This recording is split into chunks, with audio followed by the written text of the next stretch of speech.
And Carl, the president took a swipe at Republicans today and stimulus. This is from earlier today. I want you to give a listen. Now, up until this point, I've never met a Republican who didn't like a good tax cut. But you remember when I mentioned this at the State of the Union, Joe, they were all kind of squirming in their seats. They weren't sure whether to clap or not, because most of them had voted against all these tax cuts, which I thought was interesting to watch. What he left out, of course, is they voted against all the spending that dwarfed whatever those tax cuts were. But what did you think of that? Right. Well, look, I thought it was uncomely. The President of the United States has turned from being the President of the United States into the leader of the Democratic Party in perpetual campaign mode.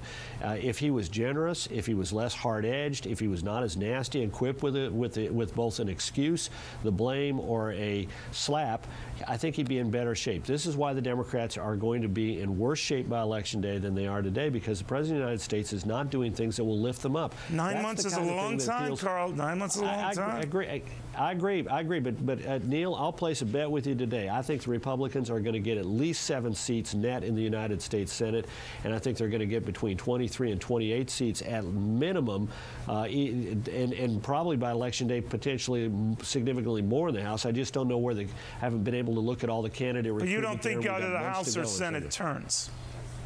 I think they could, but I'm not going to bet on it today. As you said, I'm a cautious kind of guy. But think about it. Those are big improvements in the Republican posture. Absolutely.